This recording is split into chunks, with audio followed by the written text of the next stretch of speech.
Hi everyone, Dave Bradshaw here with an FWA Frontline exclusive. Now, as you can see, I've been joined by Leeroy Kincaide, the man who, more than any other, is the man who FWA fans have wanted to hear from in recent weeks. Now, Leeroy, you've been conspicuous by your silence, I guess, since your world title match with Martin Stone at Battle Lines, a night that will live in infamy in many people's minds as the night when the agenda was formed. Martin Stone joined by Dave Morales, Joel Redman and Yestin Reese. This is the first time you've spoken publicly since that night. What are your thoughts at the moment about that group? Well, first things first, I just want to say, thanks to everybody, the fans, everyone showing support for FWA and your boy Leeroy Kincaide. It's a pleasure to be here. My thoughts, to be honest with you, 100%, it is what it is. They're called the agenda for a reason. They've only got their own agenda in mind. I mean, that's cool. That's cool. There's people just looking out for themselves. But, I like to look a little bit more between that. Like I'm somebody who not only wants to better myself, but I want to entertain the fans. That's one of the most important things that I think a lot of people start to forget as they start to step up that, the little hierarchy. There's obviously you got to remember where you come from to know where you're going. And I think the agenda, I don't even know where they come from. They just come out of nowhere, just spouting this and spouting that. So for me, my main thoughts at the moment is whatever they got, they can try and bring it. But, I'm 100% real to my name, real to what I do. And, I want to get the job done one way or the other, and that's it. Let's rewind a little bit, if we can, to British Uproar. The first time you confronted Martin Stone, just as Stone turned on the fans, having won the world title. Now, on that night, Stone said the reason he was saying the things he was saying was he wanted to use British wrestling as a stepping stone. He wanted to decimate the stars of British wrestling as a way of showcasing his talents to the big American companies. Presumably that's why Morales and Reese and Redman have now joined him. So what do you make of that attitude?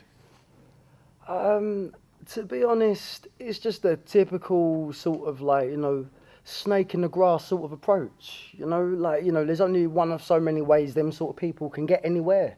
And that's, they can't do it face to face with somebody who's real, who's going to stand up to them and tell them exactly what time it is. And then literally, I won't back down from nothing. So I'm one of these people where, as I said a second ago, I'm real. When it comes to it, I don't talk.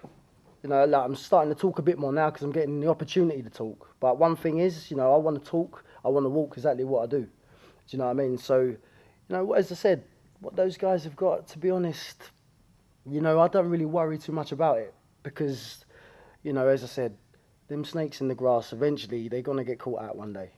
And, I'm going to be there catching them, every last one of them, when they're there. And one of the most interesting things I thought that Martin Stone said during that big speech he gave at the end of British Uproar was that a lot of the guys in British wrestling have the same objective he does. It's just he's being honest about it. He says he's the only one who's truthful about his intentions with British wrestling. Do you think it is true that there's a lot of people who are just here to step on British wrestling as a way of advancing their career? I mean, don't get it twisted. What you got to revert back to is when you first started watching wrestling. What got you into wrestling in the first place? For me, yeah, it was the glitz, it was the glamour, it was watching the WWE as it's called now, but was WF back in the days. And yeah, I wanted to see myself on that stage. I still want to today. But what I do when I'm making my way somewhere is I don't tread on the people that either got me somewhere or showed me respect to get somewhere. You know what I mean? I don't forget where I come from. So whenever I do anything, whatever I do, how I do it, I always humble. Do you know what I mean? And these sort of people, yeah, there are people that want a bit of success. Yeah, and rightfully so, I want a bit of success in my own selfish way. But the way I will go about it is totally different.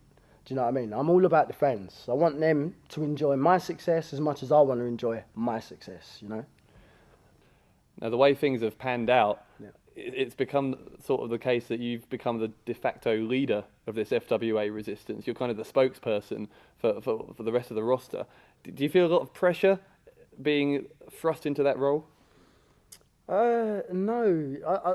I don't. Just to be honest with you, I feel like, yeah, I'm speaking on behalf of everyone else, but at the same time, because everybody else is feeling a similar sort of thing to myself, I'm only saying exactly what everyone else is thinking. So if it's me that's got to be like the figurehead for that, then I'm happy with that, to be honest. And plus, as well as that, leading the resistance sort of against the agenda, it feels sort of like high time that, British wrestling as a whole picked up just picked up a few extra notches, and not just because people want to make extra cash on this or want to step on people for whatever reasons they got, or that the agenda, they want to step on whoever they can just to get to where they got to go. At the same time, they're real people in this business trying to get somewhere, trying to make a living for one, their family, and two, anything else they can do. So, I want to represent those sort of people that are real to themselves, You mentioned people talking British wrestling down and saying it can never be as big as it is in the United States. Do you think there is, is the sky the limit for British wrestling, or is there a kind of a glass ceiling to how high the industry can go in this country?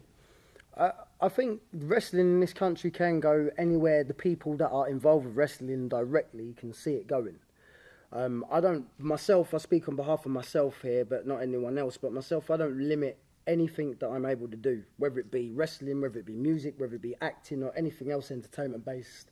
Your boy's got it on lock, and I think the way you got to look at it, it's an entertainment, we can take it anywhere we see it, but we need the right people involved to get it where it's got to go.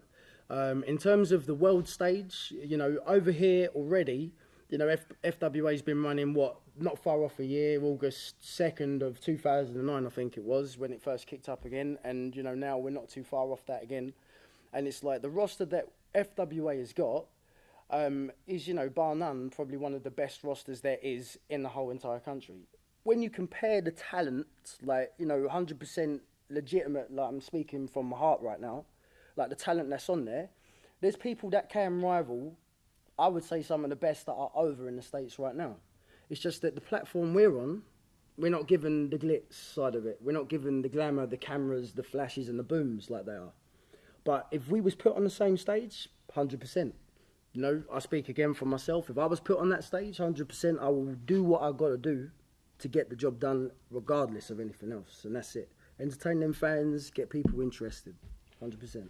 I know it's just a moment ago you talked about your music career as well, just briefly, and that is one of the things Martin Stone and the rest of the agenda have been criticising about you personally. And I know they, as I said earlier, they've all been saying that a lot of the guys in British wrestling are doing the same thing they are, just not being honest about it. Now Martin Stone has explicitly said that in your case, you're in this to enhance your music career. You're in this because you want to be a hip-hop superstar, and you're using wrestling as a vehicle for that. How do you respond to that criticism? Well, as one of my old sayings are like, money talks and bull crap walks, mate. I'm one of them people that I just got to do what I got to do.